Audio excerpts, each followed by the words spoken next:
I want to take your temperature on the election because... About 98.6, I think, right? Really? So you're saying normal? Yes. Average? That's what you're expecting? Yes. Because I go back and forth. I mean, I'm pretty optimistic at this point, generally speaking. I'm starting to become really optimistic because, I mean, there are some races that are really a surprise right now. I think, J.D. Vance was kind of written off for a while in Ohio. He looks pretty good right now. Rob Johnson wasn't doing well at certain points in Wisconsin, and he's, I think, winning now. Kari Lake is pulled even with Katie Hobbs in the governor's race. Let's start there, because Kari Lake is an interesting one. The media told us she was this stop the steal, election stolen extremist. Right. And I think what happened is reality ran into the whole situation. People look at her and they say that's not what I get from her at all. My gosh, she's been fantastic. I mean, is there anybody better spoken than Kari Lake? Yeah. If there is, I don't know that I've ever seen him, because she just handles herself so well and she's so prepared.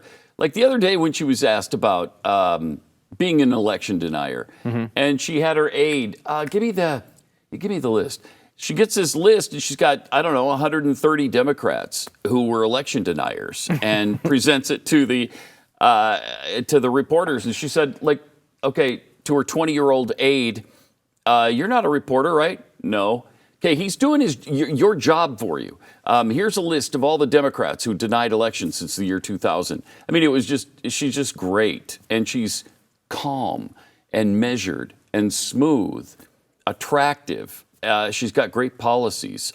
She's a great candidate. Yeah, and the television experience, you can't say enough about it. That's for sure. She can handle it. She does seem calm too, which is important. She's not screaming at people. Right. She's just calm and she's not everything. Insulting really anybody. Yeah. She's putting them in their place, but she's not throwing bombs at them. Yeah. So yeah, she's great. Yeah, she's been doing a good job. What do you think about the other race there, Masters and Kelly? I haven't followed that much, but I'm hopeful Masters can pull that out. Yeah. You think if Lake wins, there's a good chance there's not that many crossovers. Right. Yeah. Yeah.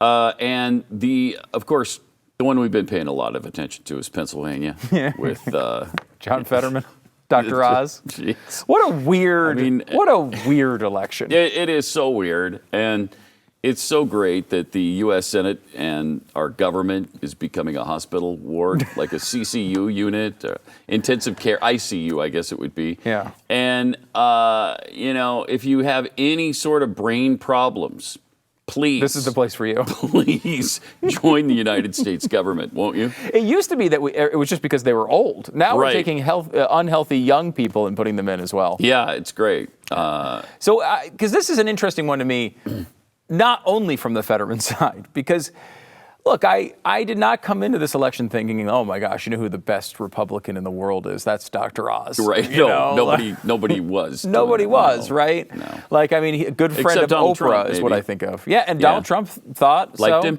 Yeah, I don't know that he was the best candidate in that field, but he was not. He's the one that won in a very narrow victory. Yeah. One thing I will say about Dr. Oz, though,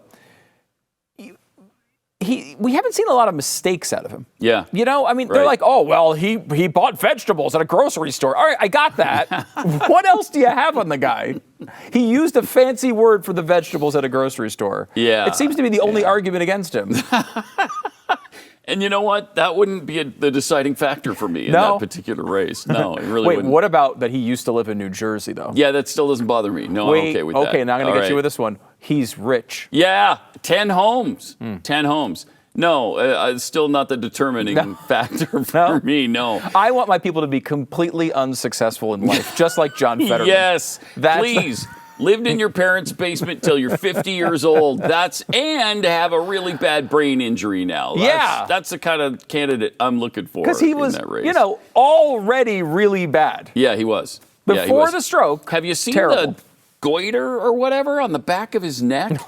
I wasn't going to. The thing is a living being. Really? In the back of his head. It's got to be that big. I mean, it's gigantic. Really? So the mystery of why the hoodie all the time has been solved. He covers that up. Oh, is that really true? I didn't know that. Yeah. And so I don't know if he's got some other health issue too, because that is nasty looking. The guy is a mess. Yeah. And he's hasn't had a job. until they elected him to this office that he currently is in. And, I don't want anything bad for him. I hate that he was sick and he almost lost his life. But I'm sorry, now we don't elevate you to the U.S. Senate when you've got some lingering health issues like that. I kind of want my senators to be able to understand language. Really? When they go there. Yeah, just on the I'm fly. picky that way. What you mean if you want them to be able to have a computer in front of them all the time, they can read the answers? No, I want them to just be able to understand spoken word. Wow. I know. That's a high bar. It's a high you're standard. Asking them to clear. It really is. For just the U.S. Senate. Yeah. I don't know why I'm that picky. It's just so bizarre. I think, when you look at the health situation, first of all, you said he currently has health situation. Right, yes. Health situation. Yes, true. But when you talk about his health past, he will not release his medical records. Yeah. He released this week a letter from a doctor who says he's pretty much fine except for the whole he can't hear speech thing. Yeah. But this doctor appeared to begin with him in May, which is the same time he had the stroke. Like, where? He says he's been his doctor since May. Well, what about, did he not have any doctors before this? I don't understand. We should look into that, maybe. Maybe somebody could look into that. He's a guy who's holding black people at gunpoint, just running through his community. Yeah. He's vandalized local businesses. And he was proud of it. This guy is a disaster. An absolute disaster. There's no reason that this race should be within 40 points. Yeah. I mean, he should be behind by 40 and not up by 4 or whatever it is currently. And I keep saying this to people who are like, oh, well, Dr. Oz is going to win. I think there's a good chance of it. I hope. I think it's very possible. Oh, man. But I'd like to see one single poll that shows him in the lead. Ahead. I think today we saw when they were tied for the first time. Oh. So this may be coming soon, but I want to at least enjoy and savor one poll where Dr. Oz is actually leading in this race. And it's interesting because I believe early voting's already begun in Pennsylvania. Time's running out. And it's why they pushed this debate back until like Halloween almost. Yeah. Like they know half the voting will probably be done. Yep. What is this? I'm obsessed with this Fetterman race too because I think it's the most bizarre Senate race I've ever seen in my life. It is. What does it say about America? What does it say about Pennsylvania? It says we're in trouble if Fetterman wins. Pennsylvania needs to be kicked out of the union. If they elect John Fetterman. Goodbye. All right, that's it. I'm sorry. Because we've given up. Yeah. We've just given up as a country. We've unplugged the machine, and we're just going to just drift off into a slow, happy oblivion. It says really bad things about us. It says, first of all, Americans aren't paying attention, and they're so partisan.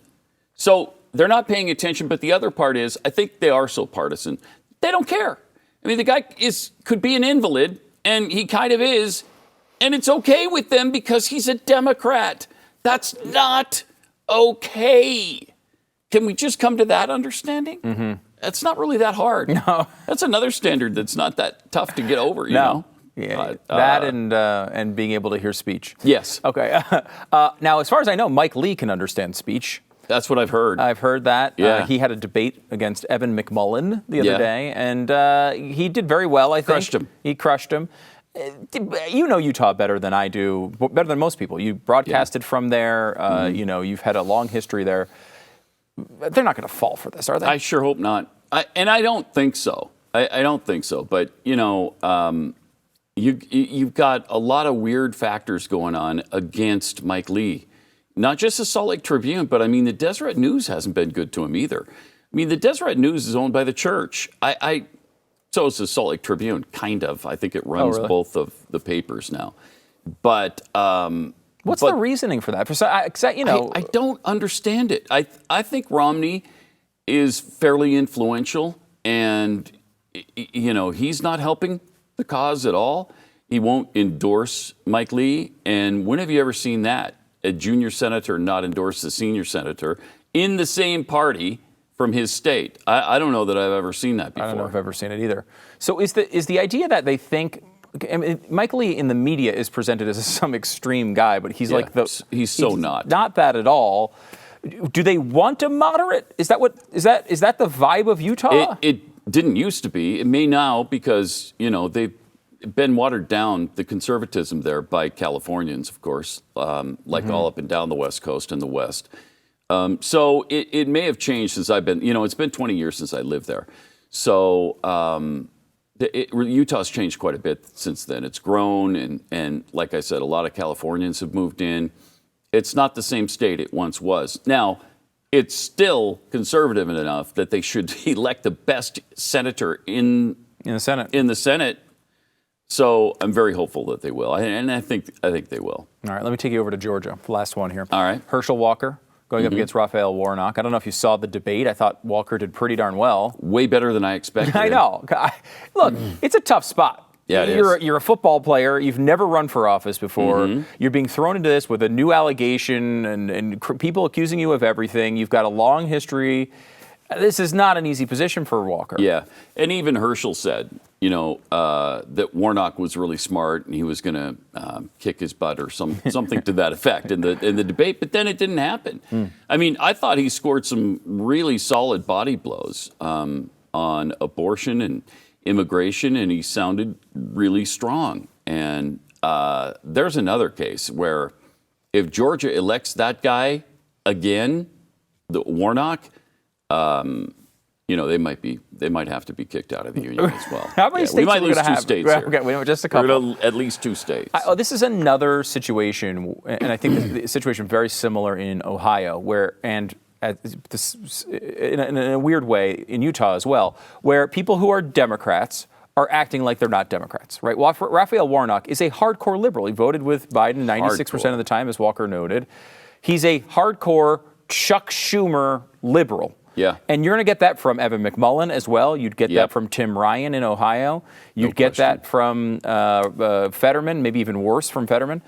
But these guys are, with the exception of Fetterman, who's kind of just not really even running a campaign, they're running as moderates. They're trying to say, look, we care about all the issues you care about. We're in the middle. These guys are extreme. It's so pandering and fake when you vote for all these trillions of dollars in spending. Do the voters figure this out in time? Got to pray that they do, because we're in real trouble if they don't.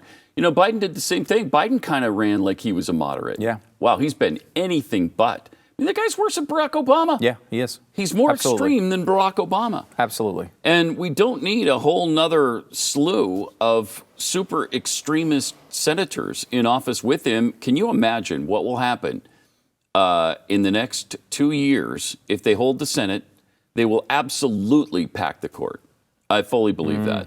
I think they'll vote to pack the court. Because they every time they get a ruling they don't like, it's first of all they say it's the Handmaid's Tale. Yep. Then they claim they come up with some new crazy rule change that's going to alter all of our institutions. Right. They can't just lose. Yeah. Right. They'll eliminate. They'll use the nuclear option. They'll eliminate any of the protections that the Senate has and the filibuster, and they'll just do a 50+1 thing. Yeah. And ruin this country is what would happen. Overall state or the House, you think the Republicans are going to win there? Oh yeah. I don't think there's any question we regain the House. Senate, what do you think? Senate, I think it's better than 50-50 right now. I'd maybe 55-45, 60-40, something like that. Where do you have it? That's about where, I think I'm leaning Republican. I don't think, I've seen some people say 54 seats. I'm not that optimistic yet. Oh, that would be nice. I could see 51, 52 is probably where my head is right now, which would be enough. If we could get to 52, that would be awesome. Yeah, you'd like to have a couple cushion seats for like Susan Collins and the Mitt Romneys and maybe Lisa Murkowski coming back. You want to have a couple of cushion seats because those guys will vote for nonsense. Although, Lisa Murkowski's, that's another interesting one. She's not a sure bet. So I just feel like ever since when we were covering this back in 2010, she lost her primary, ran as a write-in, freaking write-in for the candidate. first time in U.S. history, wasn't it? Yeah, I think it was. That actually won a statewide race. Yeah, she won, and ever since then, my thought is, prove to me that a Murkowski can be beaten in Alaska. True. That's true. Once, I will believe it precisely the second that I see it, but not a second earlier. All right, Pat Gray.